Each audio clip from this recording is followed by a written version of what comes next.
மாணவ செல்வங்களே, நாங்கள் 5ஆம் தர புலமை பரிசில் பரீட்சையை வெற்றி கொள்ள வேண்டுமாக இருந்தால் எங்களால் முடிந்தளவில் அதீத முயற்சியில் ஈடுபடுதல் வேண்டும்.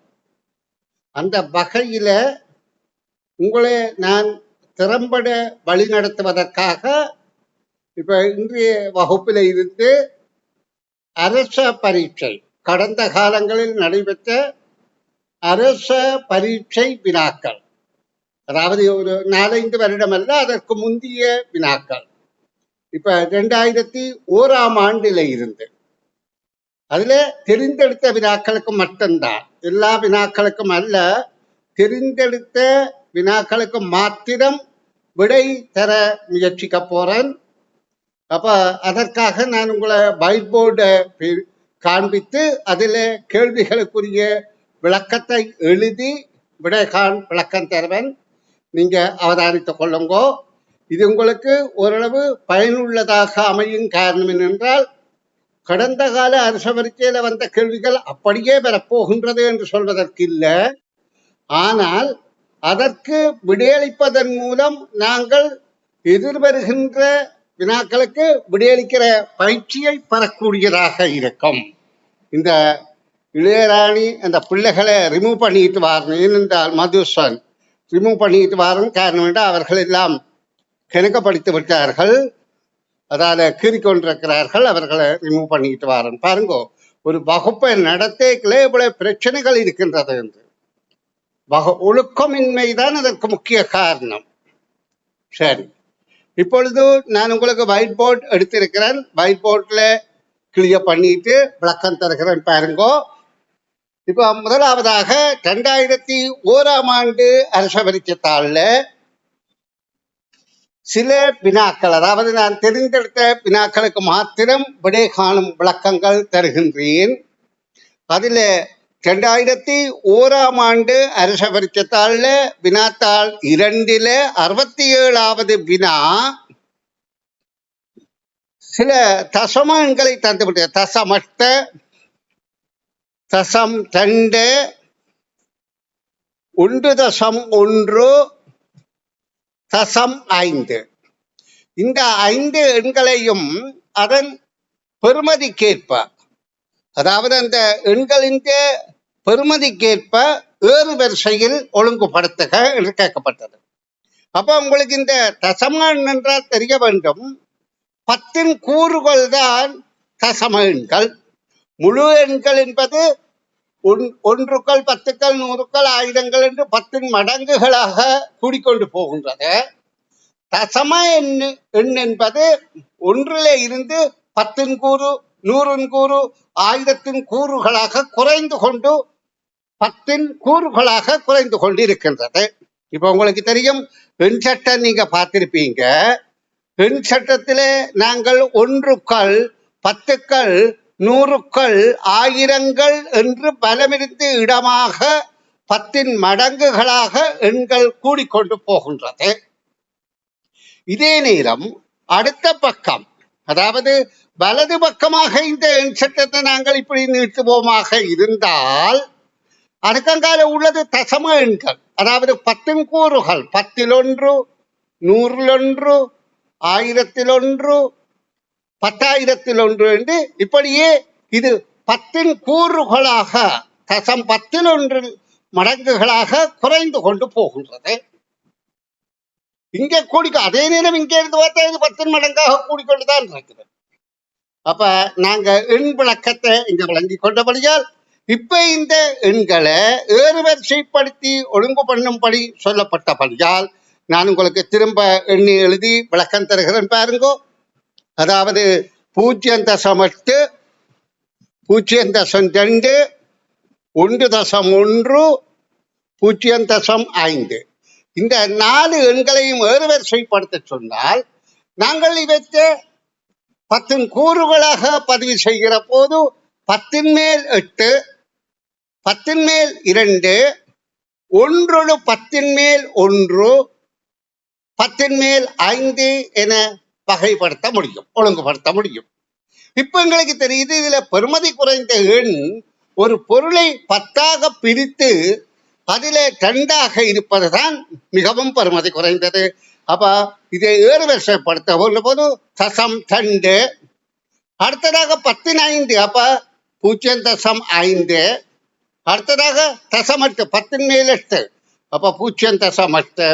அடுத்தது 1.1 என்பது 1/10. இது 2001 67வது கேள்வி. இதே போல அந்த வருடத்துல வந்த 62வது வினாவையும் விளக்கம் தருகிறேன் பாருங்கோ. அதில் என்ன கேட்கப்பட்டது என்றால் ஒரு விஞ்ஞான கருத்துக்கள் கேட்கப்பட்டது. இப்ப ஒரு பாத்திரத்துல இப்படியாக தண்ணி இருக்கின்றது, நீர் இருக்கின்றது. இந்த பாத்திரத்துக்கு மேலே ஒரு குவளை ஒன்றை, அதாவது ஒரு கப்பண்டு வைத்துக் கொள்ளுங்க. இந்த குவளைக்குல அடியில பஞ்சு பொருத்தப்பட்டிருக்கிறது. அரசவர்க்க கேள்விகள். இதுல பஞ்சை ஒட்டி போட்டு இந்த குவளையை தண்ணீருக்கு தாழ்க்கப்படுகின்றது. அதாவது குவளை முழுவதுமாக நேராக தாழ்க்கப்பட்டு திருப்பி எடுக்கப்பட்ட போது இந்த பஞ்சுக்கு யாது நிகழ்ந்திருக்கும் என்பது கேள்வி. அங்க உண்மையாக பஞ்சுக்கு நடந்திருக்கக்கூடியது பஞ்சு நனைந்திருக்காது. காரணம் என்னென்றால் இதுக்குள்ள காற்று இருக்கின்றது. இந்த காற்று தண்ணீரை ஓரளவுக்குத்தான் இதுக்குள்ள வர விடுமே ஒழிய அதுக்கு மேல விடாது. அப்ப அந்த பஞ்சு நனையாது காணப்படும். இதே போல அந்த வருடத்துல 61வது வினாவையும் பார்ப்போம். 61வது வினா ஒரு தாவரத்தின் கிளைப்பகுதி. இது கிளைப்பகுதி, தாவரத்தின் கிளைப்பகுதி ஒரு பொலித்தீன் பேக்கினால், அதாவது ஷாப்பிங் பேக்கினால் கட்டப்படுகின்றது. இது இலைகள் எல்லாம் இருக்கின்றது என்று வைத்துக் கொள்ளுங்க. இந்த தாவரத்தின் கிளைப்பகுதியில் இது பொலித்தீன் பையினால் கட்டப்பட்டு ஒரு சிறிது நேரத்துக்கு பிறகு பார்த்த போது என்று கேட்கப்படுகின்றது. சிறிது நேரத்தின் பின் அங்கு என்ன இருக்கும் என்றால் இந்த பைகளுக்குள்ளே நீர்த்துளிகள் காணப்படும். நீர், அதாவது துளிகளாக காணப்படும், நீர் குமிழிகள். அப்ப இந்த நீர் எங்கே இருந்து வந்தது? இந்த பையுக்கு, அதாவது சூரிய வெப்பத்தால இந்த இலைகள்ல இருக்கிற நீர், இப்ப இதுல எல்லாம் இலை இருக்குது, இந்த இலைகள்ல இருக்கிற நீர் நீராவியாகி போகின்ற போது அது வெளியே செல்ல முடியாததால் இந்த பையில நீர்த்துளிகளாக காணப்படுகின்றது. இப்ப நான் இந்த 2001 வினாத்தாள் 1 வந்த வினாக்கள். ஏனென்றால் நான் தொடர்ச்சியாக இந்த வினாக்களுக்கு விடை காணுகின்ற விளக்கங்களை தர விரும்புகிறேன். அப்ப நான் பின்னாலே இருந்துதான் விடைகளை தெரிவு செய்கிறேன். காரணம் என்னென்று சொன்னால் இது அரச பரீட்சையில கேட்கப்பட்ட கேள்விகள். அப்ப இதுல பாருங்க 2001 இதுல 34வது கேள்வி. அதுல 34வது கேள்வியே நான் விளக்கம் தருகிறேன் பாருங்கோ. ஒரு மனிதன் ஒரு படத்தை பார்த்து, ஒருவற்ற படத்தை பார்த்து அவன் சொல்கின்றான், இந்த படம், மனிதன் ஒருவன் படம் ஒன்றை காட்டி பின்வருமாறு கூறினான், எனக்கு சகோதரனோ சகோதரியோ இல்லை. எனக்கு சகோதரனோ சகோதரியோ இல்லை. இருந்த போதிலும் இப்படத்தில் இருப்பவரின் தந்தை எனது தந்தையின் மகனாகும் என்றும். அப்ப இந்த படம் யாருடையது என்பதுதான் கேள்வி. நல்லா கேட்டுக்கொள்ளுங்க. இது 2001 அரச பரீட்சையில 34வது வினா. 2001. அப்ப அவன் ஒரு படத்தை காட்டி கேட்கிறான், இந்த படத்தில் இருப்பவரின் தந்தை எனது தந்தையின் மகனாகும். அப்ப இந்த படம் யாருடையது? அப்ப எனது தந்தையின் மகன்தான் இந்த படத்தில் இருப்பவர். அப்ப எனது தந்தையின் மகன் என்றால் நானாகத்தான் இருக்க முடியும். எனக்கு வேற சகோதரங்களும் இருக்கலாம். ஆனா இந்த படத்தை காட்டி இவன் என்ன சொல்றான்? தன்னுடைய மகந்த படத்தை தான் காட்டுகின்றான். ஆனா இவருக்கு சகோதரனோ சகோதரியோ இல்லை, தனக்கு சகோதரனோ சகோதரியோ இல்லை என்று அவன் முதல் சொல்லி இருக்கிறான். இந்த படத்துக்குரியவருக்கு அல்ல. இங்க பாருங்க, அவன் சொல்றான், படமொன்றை காட்டி சொல்றான், எனக்கு சகோதரன் சகோதரியோ இல்லை, இருந்த போதிலும் இப்படத்தில் இருப்பவரின் தந்தை எனது தந்தையின் மகனாகும். அப்ப ஒரு ஆள் தான் தந்தை, ஒரு ஆள். அப்ப தந்தையாட படத்தை காட்டி கூறுகிறான் என்றால் தனது மகனின் படத்தை. இது உறவுமுறை கேள்வி. இந்த உறவுமுறை கேள்விகளுக்கு நாங்கள் எப்பவும் எங்களை ஆதாரமாக வைத்துத்தான் விடை காண முயற்சிக்க வேண்டும். நன்று. இதே போல நான் இந்த பரீட்சைத்தாளில் இருக்கப்பட்ட உங்களுக்கு விளக்கம் தர வேண்டிய கேள்விகளை மட்டும் விளங்கப்படுத்துறேன். இதே போல 24வது வினா இந்த அரச பரீட்சையில 2021ஆம் ஆண்டுல 24வது வினா என்னவாக இருந்தது என்றால், அது 2 24 23 ரெண்டும் சேர்ந்து ஒரே வினா. இப்ப 23 முதல் சொல்றேன். ராணி, சுதன், சீதா, ராமன் என்கின்ற 4 பேரை பற்றி சொல்லப்படுகிறது. ஆகிய 4 பேர் ஒரு பரீட்சைக்கு தோற்றினார்கள். அப்ப நான் உங்களுக்கு சொல்லி தந்திருக்கிறேன், இப்படி 4 பேரை ஒப்பிடுகின்ற போது ஒரு நேர்கோட கருவிடுங்கள். அந்த நேர்கோட்டில அம்புகளால அவர்கள் இது என்றாங்க பெற்ற புள்ளியோ உடைய தூரமோ இருக்கிற படமோ இந்த தகவலையும் நாங்கள் அம்புக்கோடுகளாக காட்டி கூடியது குறைந்ததை ஒப்பிட்டு பார்ப்பது இலகுவாக இருக்கும். இவர்கள் 4 பேரும் பரீட்சைக்கு தோற்றினார்கள். இதில் என்ன சொல்லப்படுது, ராமனை விட 5 புள்ளிகள் கூடுதலாக ராணி பெற்றாள். அப்ப ராமன் என்பவனே இப்படி நாங்கள் போட்டால் இது ராமன், இவனை விட 5 புள்ளிகள் கூடுதலாக ராணி பெற்றாள். அப்ப இது 5 புள்ளிகள். இவங்களுக்கு தகவல் மிக இலகுவாக இருக்கும். அடுத்தது, சீதா சுதனை விட 10 புள்ளிகள் குறைவாக பெற்றாள். ஆனா இங்க சீதா சுதன் இதிலே இல்லாதபடியால் அந்த தகவலை ஒதுக்கி வைத்துவிட்டு அடுத்த தகவலை பார்த்தால் ராணியும் சீதாவும் சமனான புள்ளிகளை பெற்றார்கள்.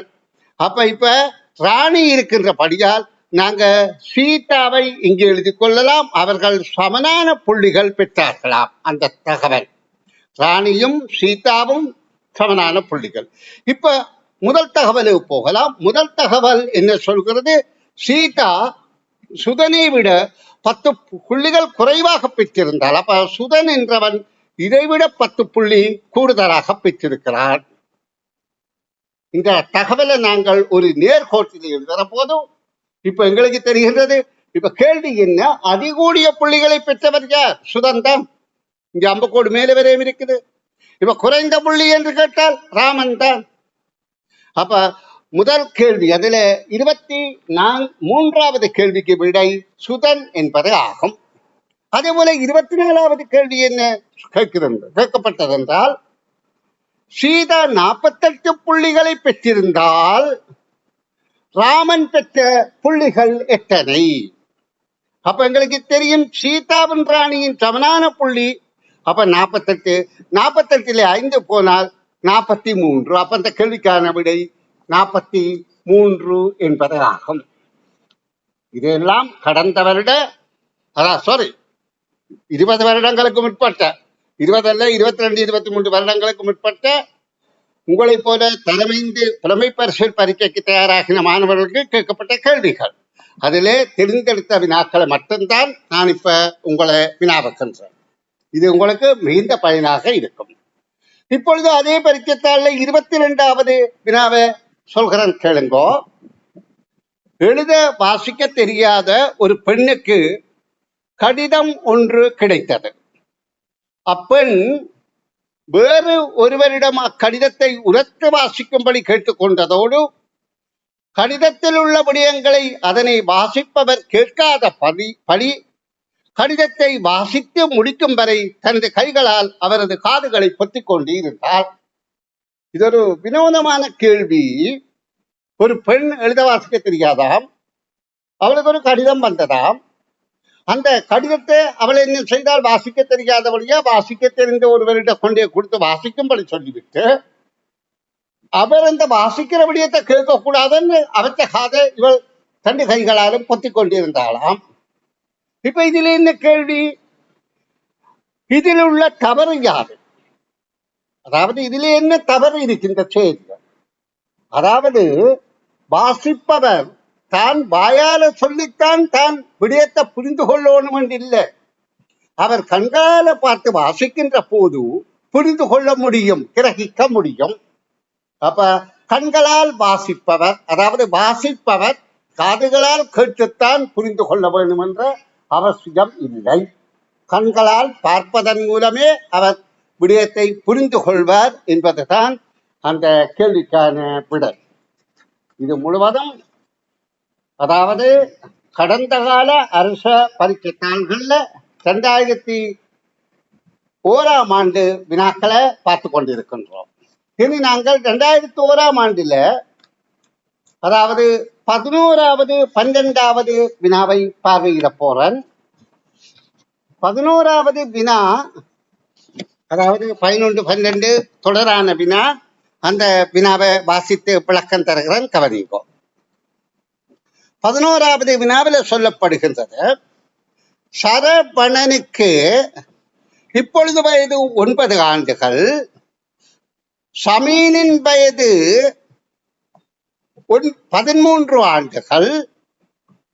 சமீனின் வயது சரவணனின் வயதை போல் 2 மடங்காக இருந்த போது, சமீன் வயது சரவணன் வயதை போல் 2 மடங்காக இருந்த போது சமீனின் வயது யாது என்ற கேள்வி. சமீன் கேள்வியை விளங்கிக் கொள்ளுங்க.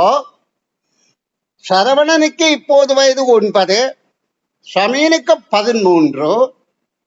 சரவணனை போல் சமீன் 2 மடங்காக வயது இருந்த போது சமீனின் வயது எவ்வளவு?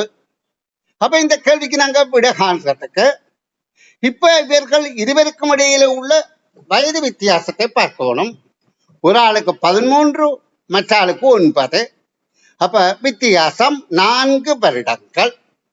அப்ப 4 வருட வித்தியாசம் என்றால் இவருக்கு 4 வயதாக இருக்கும் போது இவருக்கு 8 வயதாக இருந்திருக்கும். அப்ப 2 மடங்காக இருந்த போது சமீன் வயது எவ்வளவு என்றால் 8 என்பதுதான் கேள்விக்கான விடையாகும். ஆனா இதே கேள்வி அடிப்படையில இதுக்கு பிறகு இதே மாதிரியான கேள்வி கேட்கப்பட்டது. அதாவது சரவணனை போல் சமீன் 2 மடங்காக இருந்தது எத்தனை வருடங்களுக்கு முன் என்று. எத்தனை வருடங்களுக்கு முன் என்றால் இப்போ 9 வயதாக இருந்தவர் 4 வயதாக இருந்தது 5 வருடங்களுக்கு முன். 13 வயதாக இருந்தவர் 8 வயதாக இருந்தது 5 வருடங்களுக்கு முன். அப்ப அந்த கேள்விக்கான விடை 5 வருடங்களுக்கு முன். நன்றாக புரிந்து கொள்ளுங்க. நீங்க பரீட்சை நெருங்குகின்றது, நிறைய பயிற்சிகள் பெற்றிருப்பீர்கள், உங்களுடைய நல்ல திறமை இருக்கும். அப்ப இந்த கேள்வியை உங்களால விளங்கிக் கொள்ளக்கூடியதாக இருக்கும் என நான் எதிர்பார்க்கிறேன். இப்ப இதுல 12வது கேள்வி இதே அடிப்படை கருத்தை கொண்டுதான் கேட்கப்பட்டது. சரவணனின் வயதை விட சமீனின் வயது 3 மடங்காக இருந்த போது சரவணனின் வயது எத்தனை ஆண்டுகள் ஆகும்? இப்ப நான் இந்த தகவலை திரும்ப எழுதி உங்களுக்கு கேள்வியை கேட்கிறேன். இப்ப பாருங்க, இப்ப சரவணன் வயது 9, சமீனின் வயது 13. இப்ப 12வது வினா என்னென்றால், சரவணனின் வயதை விட சமீனின் வயது 3 மடங்காக இருந்த போது சரவணனின் வயது யாது என்றதுதான் கேள்வி. அப்ப எங்களுக்கு நான் இதுக்கு வித்தியாசம்தான் பார்க்க வேண்டும். 13க்கும் 9க்கும் இடையில 4 வருடங்கள் வித்தியாசம். அந்த 4 வருடங்கள் தான் அந்த இவருக்கு 1 மடங்காக இருந்து இவருக்கு 3 மடங்காக இருக்கிறது என்றால் இந்த 4 தான் 2 மடங்காக இருக்கும். அப்ப 4 2ஆல் வகுத்தால் 2. நல்லா விளங்கிக் கொள்ளுங்க. அப்ப சரவணனுக்கு 2 வயதாக இருக்கின்ற போது இவருக்கு 6 வயதாக இருந்திருக்கும், 3 மடங்கு. எப்ப என்று கேட்டால் 7 வருடங்களுக்கு முதல். 7 வருடங்களுக்கும் முதல். இப்ப கேள்வி என்ன? அப்பொழுது சரவணந்த வயது யாது என்றால் 2 வருடங்கள் என்பதுதான் கேள்விக்கான விடை விளக்கமாகும். அன்பு குழந்தைகளே, இது கடந்த கால நீண்ட காலத்துக்கு முற்பட்ட கேள்விகள். ஏன் இதை கேட்கிறேன் என்றால், இப்படியான கேள்விகள் மீள மீள கேட்கப்படுவது மாத்திரமல்ல, இதன் சாயல், இதனை ஒட்டித்தான் வினாக்கள் அமைவது நாங்கள் பார்க்கக்கூடியதாக இருக்கின்றது. இனி அந்த அதே தாளில் 2001ஆம் ஆண்டு 9, 10வது கேள்வியாக தகவல்களை ஒழுங்கமைக்கும் ஆற்றல் சார்பான கேள்வி வந்தது. அந்த கேள்வியில 9வது கேள்வி, இப்ப கேள்வி இந்த அறிவுறுத்தலை வாசிக்கிறேன். 9ஆம் 10ஆம் வினாக்களில் இரு சம்பவங்கள் தொடர்பான உரையாடலின் ஒழுங்கு மாறுபட்டு காணப்படுகின்றது. அதாவது 9வது 10வது வினாக்கள்ல 2 சம்பவங்களின் ஒழுங்குகள் மாறி காணப்படுகின்றது. இங்கே ABCDE என 5 தகவல்கள் இருக்கின்றது. அந்த 5 தகவல்கள் ABCDE என 5 தகவலும் ஒழுங்கு மாறி காணப்படுகின்றது. அவற்றை ஒழுங்குமுறைப்படுத்தி திருத்தமாக குறிப்பிடும் விடையை தெரிவு செய்க. அப்ப இந்த 9வது கேள்வி என்னென்றால், ஒரு பிள்ளைக்கு, மகனுக்கு காய்ச்சல் வருகின்றது. அப்ப பெற்றோர் அந்த மகனை போய் பார்க்கிறார்கள். ஐயோ, மகனுக்கு காய்ச்சலாக இருக்கின்றது என்று சொன்னோம். அதாவது அந்த தகவல் முழுவதையும் வாசிக்கிறேன், நீங்க கவனமாக கேளுப்போம். மகனை விரைவாக வைத்தியரிடம் அழைத்து செல்வோம். பிள்ளைக்கு நல்ல காய்ச்சல், இம்மருந்தை கொடுங்கள், விரைவில் குணம் அடையலாம். இப்போது உடல் நடுங்குதல் சிறிது குறைந்துள்ளது, கசப்பு ஆனாலும் பரவாயில்லை, மருந்து முழுவதையும் கூடி மகனுக்கு காய்ச்சல் போல் உள்ளது. அப்ப இதிலே 5வது தகவலாக இருந்தது மகனுக்கு காய்ச்சல் போல் உள்ளது என்பதுதான் முதலாவதாக வரும். அப்ப மகனுக்கு காய்ச்சல் போல் உள்ளது என்றால் 2வது தகவல், அவனை இன்னொருவர் பார்த்துவிட்டு சொல்றார் பிள்ளைக்கு நல்ல காய்ச்சல், இம்மருந்தை கொடுங்கள். இல்லை, இப்ப வைத்தியரிடம் கொள்ள. அப்ப 2வதாக இது வருகின்றது. இந்த தகவல்ல சொல்லப்படுது மகனை விரைவாக வைத்தியரிடம் கொண்டு செல்வோம். அப்ப வைத்தியரிடம் போன பிறகுதான் இது 3வது தகவலாக, பிள்ளைக்கு நல்ல காய்ச்சல், இம்மருந்தை கொடுங்கள், விரைவில் குணமடைவான் என்கொள்ளப்படுது. அடுத்த தகவல் சி, இப்போது உடல் நடுங்குவது சிறிது குறைந்துள்ளது. அல்ல, அதுக்கு முதல் இது 4வது, இது 5வது. அதுக்கு முதல் அந்த பிள்ளைக்கு மருந்து கொடுக்க தாய் சொல்கிறா, கசப்பு ஆனாலும் பரவாயில்லை, மருந்து முழுவதையும் குடி என்று. இது 5வது வாக்கியமாக, இப்பொழுது உடல் நடுங்குதல் சிறிது குறைந்துள்ளது. இது தகவல்களை ஒழுங்கமைக்கும் ஆற்றல். இது வாக்கியங்களாக, சம்பவங்களாக தரப்பட்டது. இப்ப வேற வேற சித்திரப்படங்கள்ல தருகிறார்கள். அப்ப இதை புரிந்து கொண்டால் சரி. இதே மாதிரி அந்த 10வது வினாவில 2 பேர் சம்பாஷணை தகவல் ஒழுங்கமைப்பாக தரப்பட்டது. அதை வாசிக்கிறேன், கேளுங்கோ.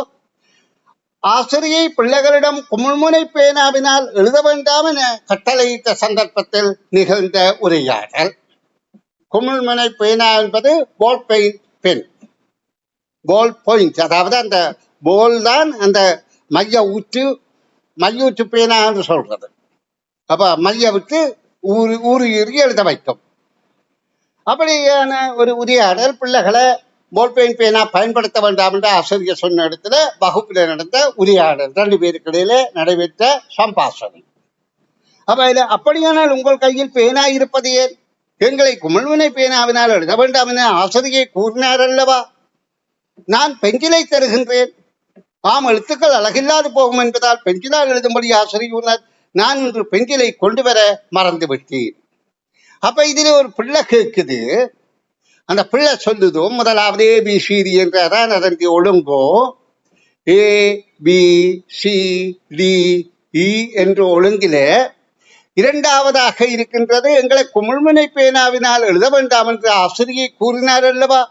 அப்ப இந்த பிள்ளை சொல்லுது, ஆம், எழுத்துக்கள் அழகில்லாது போகும் என்பதனால் பென்சிலால் எழுதும்படி கூறினார். அப்படியானால் உங்கள் கையில் பேனா இருப்பது ஏன்? நான் பென்சிலை கொண்டு வர மறந்துவிட்டேன். நான் பென்சிலை தருகின்றேன். இந்த தகவல் ஒழுங்கமைப்பும் அப்ப இருந்தே, அதாவது இது 2001ஆம் ஆண்டு பரீட்சைத்தாள். இன்றைக்கு 2024ஆம் ஆண்டு பரீட்சைத்தாளை எதிர்பார்க்கிறீர்கள். 2023 வரையிலே இந்த தகவல் ஒழுங்கமைப்பு மாறுபட்ட வடிவங்கள்ல வந்து கொண்டு இருக்கின்றது என்பதை புரிந்து கொள்ளுங்கள். இனி நாங்கள் இதிலே 7வது வினாவை பார்க்கிறோம். அதாவது 2001ஆம் ஆண்டில 7வது வினா. இல்ல விளையாட்டு போட்டியில் மறவர் இல்லத்தை விட சூரர் இல்லம் அதிக புள்ளிகளை பெற்ற போதிலும், இல்ல விளையாட்டு போட்டியில் மறவர் இல்லம் சூரர் இல்லத்தை விட அதிக புள்ளிகளை பெற்றாரும். அப்ப நாங்க இதுக்கு என்ன செய்யணும்? ஒரு கோடு கூறி அதுல மறவர் இல்லம் சூரர் இல்லம் என்பதை முதல் பார்ப்போம். மறவர் இல்லம் சூரர் இல்லத்தை விட கூடிய புள்ளி பெற்றாலும், அப்ப மறவர் இல்லம் கூடிய புள்ளி சூரர் இல்லத்தை விட கூடிய புள்ளிகளை பெற்றாலும் வீரர் இல்லத்தை விட குறைந்த புள்ளிகள் தான் பெற்றது வீரர் இல்லம். அப்ப இங்க புள்ளிகளை பெற்று இதன்படி இப்போட்டியில் 1ஆம் 2ஆம் 3ஆம் இடங்களை பெற்ற வரிசைப்படி பெயர்களை தெரிவு செய்கின்றப்ப 1வது வீரர், 2வது மறவர், 3வது சூரர் என்பதை கேள்விக்கான விடையாகும். அன்பு குழந்தைகளே, நான் ஏன் இந்த வினாக்களை தெரிவு செய்து உங்களுக்கு விளக்கம் தருகிறேன் என்றால், நீங்க எதிர்நோக்குகிற பரீட்சையில வெற்றி பெற வேண்டுமா இருந்தால் உங்கள் அறிவு விசாலமாக இருக்க வேண்டும் என்று எதிர்பார்க்கப்படுகின்றது. இனி 2002ஆம் ஆண்டில வந்த வேறு ஒரு வினா, அதாவது தண்ணீரின் அமுக்கம் சார்பானது. அந்த வினாவையும் விளக்கம் தருகிறேன் பாருங்கோ. இப்படியாக ஒரு தண்ணீர் போத்தல் இருந்தது. அதுக்குள்ள நிறைய தண்ணீர் இருக்கின்றது. போத்தல் நிறைய தண்ணீர் இருக்கின்றது. அந்த போத்தல்ல 3 இடங்கள்ல துவாரம் இருக்கின்றது. இங்க ஒரு துவாரம், இங்க ஒரு துவாரம், இங்க ஒரு துவாரம். இந்த தண்ணீர் ஊற்றுகின்ற வேகத்தை அடிப்படையாக கொண்டு கேள்வி கேட்கப்பட்டது. அப்ப எங்களுக்கு தெரிய வேண்டும், இங்கே அமுக்கம் கூட, கீழே கீழே போக அமுக்கம் கூட தண்ணீர், மேலே ஓரளவுக்குத்தான் அமுக்கம், இங்கே மிக குறைவான அமுக்கம். அப்ப அமுக்கம் கூடின நீர் தூரமாக சென்று ஊற்றும். அடுத்த சாதாரண அமுக்கமானது அதை விட குறைவான இடத்துல ஊற்றும். அமுக்கம் குறைந்தது கிட்டத்தட்ட வழிவது போல ஊற்றும். இப்படியான வினா 2002ஆம் ஆண்டிலே வினாவப்பட்டது. அதே 2002ஆம் ஆண்டில வினாத்தாள் 1இல் வினாவப்பட்ட வினாக்களையும் உங்களுக்கு காண்பிக்கிறேன். இப்பொழுது நான் இந்த விடயங்களை கற்பிக்கிற போது லிங்க் தானாக முடிவடைந்து வகுப்பு, அதாவது முடிவடைந்தாலும் நீங்கள் கேள்விகளை விளங்கிக் கொள்வதில் அக்கறையாயிருந்தால் உங்களை நீங்க நாளைய வகுப்புல தொடர்ச்சியானது விளக்கம் தருவீர். இப்பொழுது இந்த 40வது, அதாவது 2002ஆம் ஆண்டில 40வது வினாவுக்கு விடை காணும் விளக்கம் தருகிறேன், கவனிங்கோ. அங்கே என்ன தரப்பட்டது? இப்படியாக 4க்கு 4ஆக பிரிக்கப்பட்ட ஒரு அடைப்பு தரப்பட்டது. இதே கருத்துக்கள் தான் திரும்பி திரும்பி பல்வேறு வடிவத்தில் கேட்கப்படுகின்றது. இங்கே 2 அடைப்புகளுக்கு, இந்த 2 அடைப்புகளுக்கும் வர வேண்டிய விடை யாது என்று கேட்கப்படுகின்றது. இங்கே இருக்கின்ற வடிவங்களை நான் இப்ப உங்களுக்கு இதுல தெளிவாகவே தருகிறேன். இதுக்குள்ள வட்டத்துக்கு வட்டம், இதுக்குள்ள வட்டத்துக்கு வட்டம், இதுக்குள்ள வட்டத்துக்கு வட்டம், இதுக்குள்ள வட்டத்துக்கு வட்டம். அப்ப இந்த கூட்டுத்தொகை 8 என தரப்பட்டது. அப்ப எங்களுக்கு தெரியுது இந்த பெறுமதி 2 2 2 2. அடுத்ததாக சதுரம், வட்டத்துக்கு வட்டம், சதுரத்துக்கு வட்டம், சதுரத்துக்கு வட்டம் 13 தரப்படுகின்றது. அப்ப இப்ப எங்களுக்கு இந்த 2 மட்டும்தான் பெறுமதி தெரியும், மற்றது இந்த பெறுமதி தெரியாது. அப்ப நாங்கள் கீழ்வரிசை இதை ஒப்பிட்டு பார்த்துத்தான் நாங்கள் இனி விட காண வேண்டும். இந்த மேலிருந்து கீழாக இப்படி வந்து இதே கீழே 11 என்று பெருமானம் தரப்பட்டிருக்கு. அப்ப எங்களுக்கு தெரியுது 11ல் 2 போனால் மிகுதி 9 இந்த 3க்கும். அப்ப 3 3 3. இப்ப இது 3 2 5 இருந்தால் இதுல 5 போனால் மிகுதி 8. அப்ப இதுல பரிமாணம் 4 4. அடுத்த இதுக்கு வட்டத்து மட்டும் தரப்பட்டது 2. அடுத்தது இதுல சதுரத்துக்குள்ள வட்டம், இதுல சதுரத்துக்குள்ள வட்டம், அது ஏற்கனவே 4 4 என்ற பெருமதி தெரியும். இதுல சதுரம் தரப்பட்டிருந்தது, அப்ப சதுரத்துக்கு 3 என்று தெரியும். அப்ப இது அந்த பெருமானங்கள் இப்படி 10 இருக்குது. இதுதான் வினாக்குறியாக இருக்கின்றது. அடுத்தது இதுல 12 இருக்கு, இதுல 14 இருக்கின்றது, இதுல 12 இருக்கின்றது, அடுத்தது இதுல 13 இருந்தது. இப்ப நாங்க இந்த இடத்துக்குரிய விடைய முதல் காண வேண்டும். இதை காண்பதற்கு இப்ப இங்கேயும் காண வேண்டி இருக்கின்றது. விட 2 இடத்து விடைகளை நாங்கள் அணுகுவதற்கு நாங்க இப்ப முதல்ல இதை பார்ப்போம். இது 12 என்றால் 3 2 5 போனால் 7 வர வேண்டும். அப்ப 7 ஒரே வகையான குறியீடாக இருக்க முடியாது. அப்ப 7 வரக்கூடிய முறை 4 3 சேரலாம். வேற 5 உள்ள பிரமாணம் இங்க இல்ல, ஆனபடியால் 4 3 இருக்கலாம். ஆனால் அந்த 4 3 எப்படி இருக்கின்றது, இந்த இடத்துல 4 முன்னுக்கு 4 பின்னுக்கு 4 என்றதை நாங்க பார்ப்பதற்கு மேலிருந்து கீழாக பார்த்தா 2 2 4 4 3 7. அப்ப 7 போனால் இந்த இடத்துல 3 குறியீடு வரணும். இதுல பார்த்தால் இது எங்களுக்கு பெருமதியும் தெரியப்படுத்தணும். அப்ப 3 3 6 6 2 8. அப்ப 8 4 12 இங்கே இருக்கின்றது. அப்ப இப்ப எங்களுக்கு இதுக்கான விடை 3 4 என்பது குறிய வடிவங்களை தெரிவிச்சுக்கணும். 3 வடிவம் இங்கே எது, சதுரம். 4 வடிவம் இது, இங்கே சதுரத்துக்கு வட்டம். அது விடையாகவும் இனி இந்த நிறைந்த கூட்டல் பெருமானம் யாது? 2 4 6 6 4 10 14. அப்ப இந்த 2 விடைகளும் அதிலே வழங்கப்படுதல் வேண்டும். இதே கேள்வி, தொடர்ச்சியான கேள்வியை நான் நாளை காலை வகுப்பில மிகுதியை கற்பிப்பேன்.